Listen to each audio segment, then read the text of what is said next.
We live in a working world that has never been faster, more complex, or more disruptive.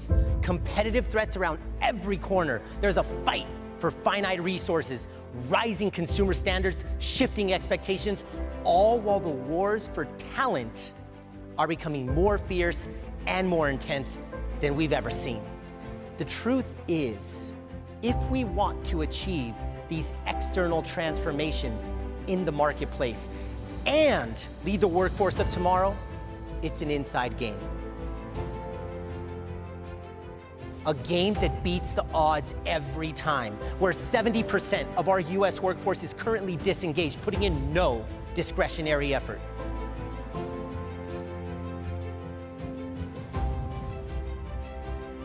Life will continue to test us. Adversity will inevitably knock on our door, personally and professionally. What can we learn to make more reasonable and realistic changes in our lives to propel ourselves to new levels of achievement? How can we shine a light on the 30% that are engaged and scale those bright spots so that we can unearth inspired people, thriving organizations, and championship culture? Playing offense is the playbook to get us there. This is a methodology that helps business professionals and organizations win championships. I have spent my entire career leading cultural transformations, coaching business teams in the NFL, the NBA, a global sports agency, and the NFL League office, overseeing revenue for 2 Super Bowls. And throughout my journey, what I have observed is that those who embrace the playing offense mindset end up on top. It is an all gas, no brakes mentality so that when, not if, adversity hits, you have what it takes to get ahead and ultimately triumph.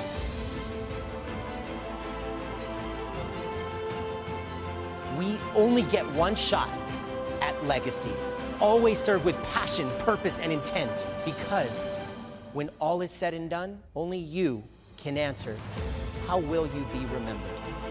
Whether we're pushing to hit revenue targets or we're leading a large team of operating executives, the playing offense mindset drives victories in the most competitive of landscapes. It serves as a beacon to new, previously unimaginable levels of success and performance. People are the secret sauce of our team.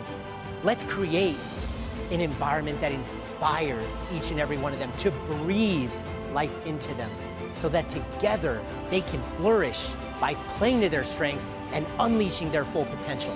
Then step back and watch them amaze you.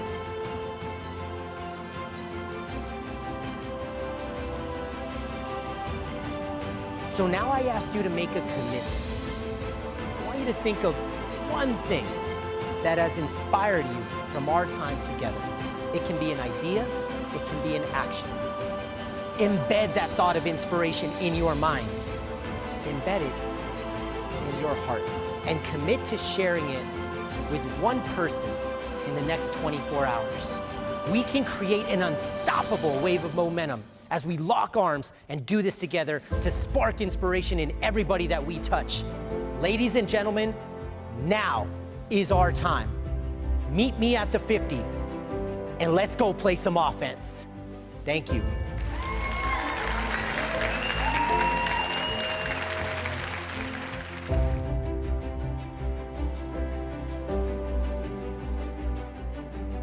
As a fan of the team in the NFL, you sign up for the triumph of victory and the agony of defeat. For most, it's entertainment. For some, it's an escape. For many, it's all fun and games. But having a front row seat on the inside of that organization, it's a dramatically different experience. Others' playgrounds are our boardrooms. Our professional livelihood and career trajectory ebbs and flows with each win and each loss. One bounce of the ball, one blown call by the ref, one fourth quarter comeback can set the tone for the entire organization each and every Monday. A loss sets a dark cloud through the front office. Minimal eye contact, you're walking on eggshells for days. You just want to flip the page knowing that only time will heal. But that's what we signed up for. I thought I had seen it all until I hadn't. There was a Monday morning walking into Levi's Stadium where I had no idea what to expect. Over time, given a 12-year journey, I was groomed and prepped on how to handle the wins, handle the losses, but for this one day in particular, there was no playbook to learn from. It was literally a day the NFL had never seen. I was at the 49ers when Colin Kaepernick kneeled. Now, this is not a political or a social view, but rather what it was like to be on the inside as the head of sales for the San Francisco 49ers, on the front lines, facing our fans, facing our clients the day after Colin kneeled, knowing that a titanic storm was coming. You could cut through the tension with a knife that Monday morning. The anxiety, it only rose as our inboxes and our voicemail box, they were flooded and filled overnight.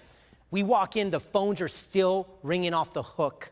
Season ticket holders, corporate partners, every other stakeholder that you could imagine, expressing their views as a backlash to Colin expressing his.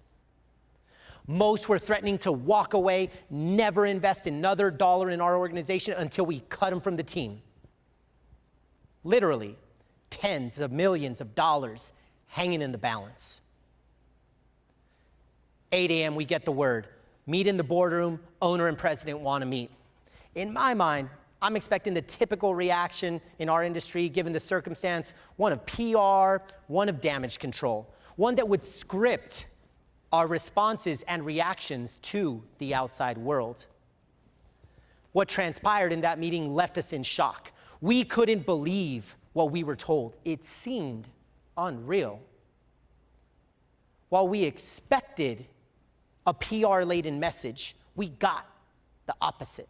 There were no direct opinions of right or wrong. It was purely our executives saying that we, as an organization, support every employee, whether the star quarterback or an entry-level accountant, to express their views. We will forever stand for that human right. No script was handed to us. We were told to play offense and be the storm chaser.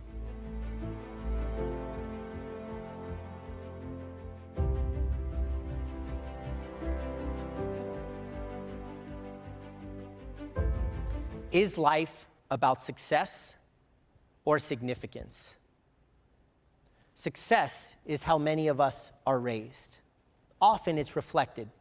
Title, money, responsibilities, social status, where we go to school, the brands and the companies that we work for.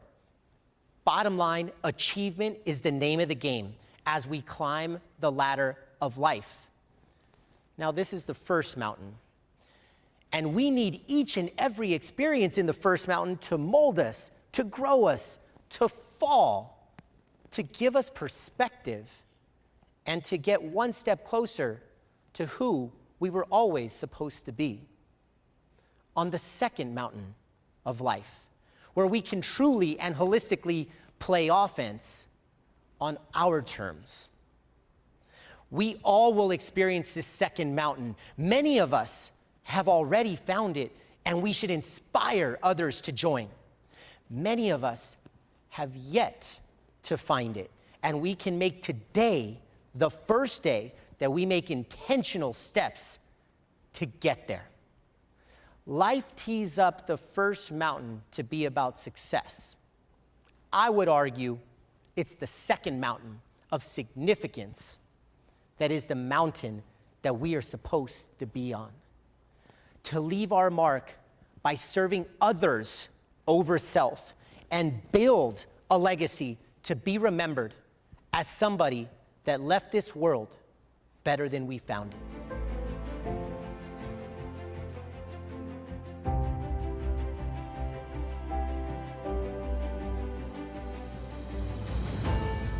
The merchant of death is dead.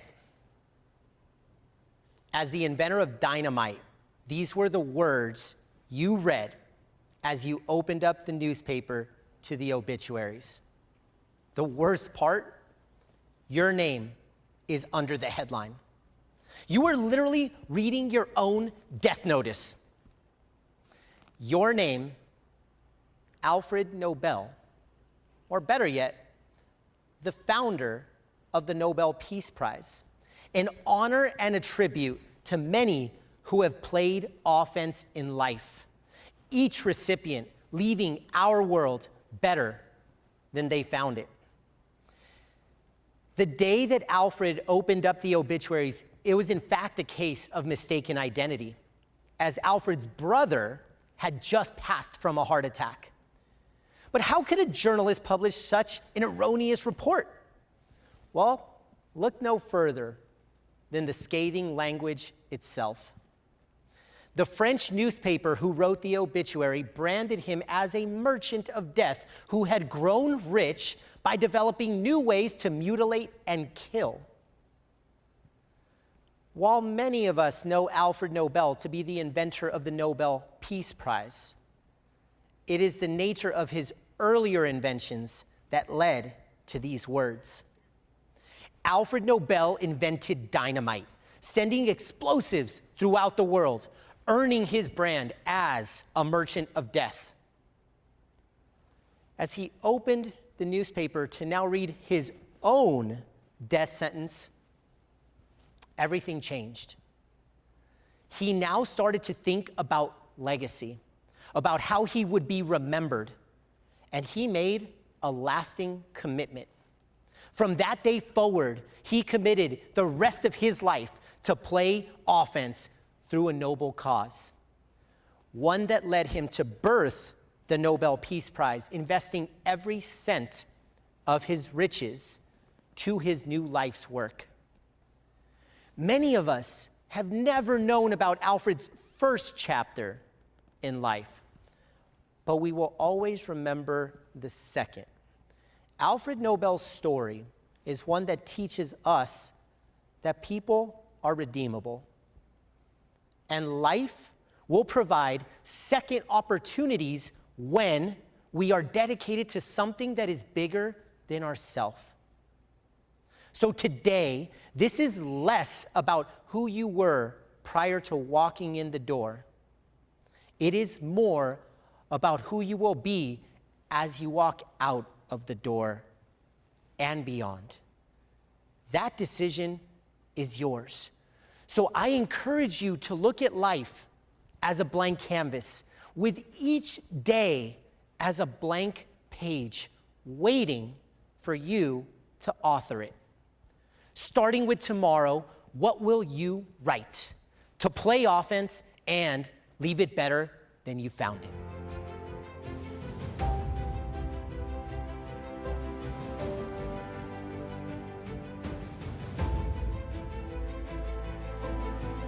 While all of this magic is going on the inside, it has also sparked a transformation on the outside. Wegmans has developed a cult-like following by their customers, fiercely loyal. They'll tell you that they feel like Wegmans is their store. One of their most avid fans is none other than Alec Baldwin's mom, who lived in upstate New York. He was trying to get her out to the West Coast, to LA, and he shared this story on Letterman. He said she wouldn't go because, quote, there's no Wegmans in Los Angeles. A few other pieces of recognition that Wegmans holds near and dear.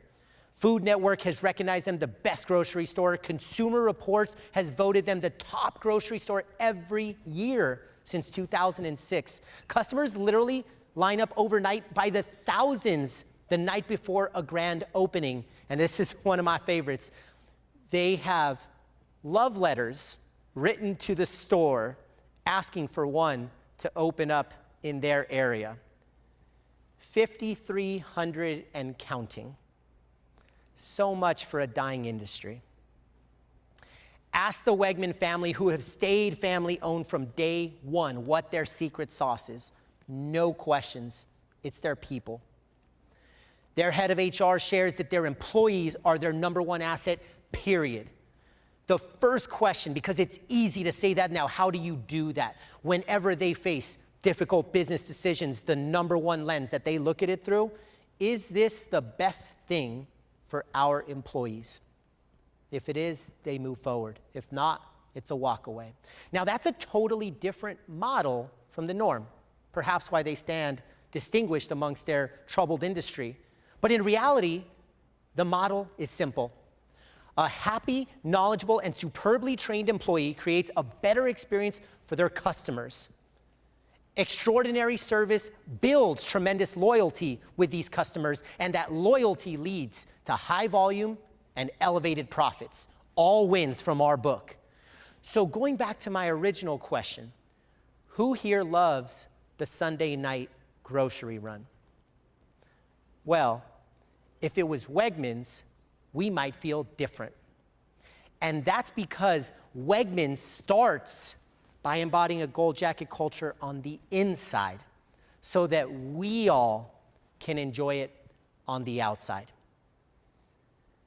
If culture is in fact an inside job, what is one action that we can take internal to our organization, internal to our team, so that we can play offense and transform our employee culture to be the competitive advantage that we need to win in the marketplace? The proof is in the pudding. If Wegmans can deliver, so can we.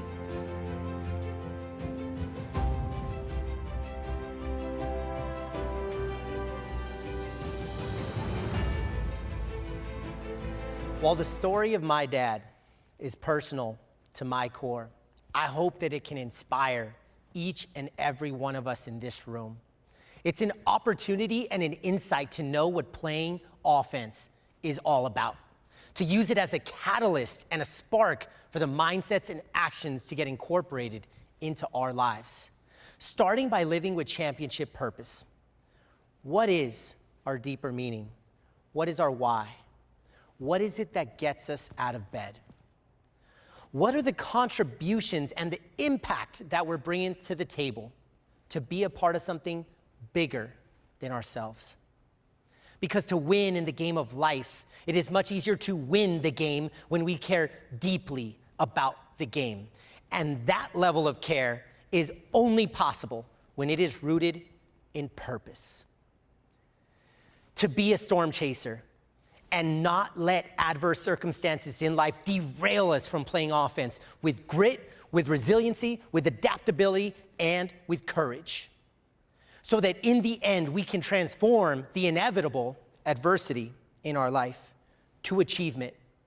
No longer focused on the hurdles and the obstacles and why we cannot do something, we now focus on what is possible and why we can do something. For under our biggest problems are always our biggest opportunities when we chase the storm.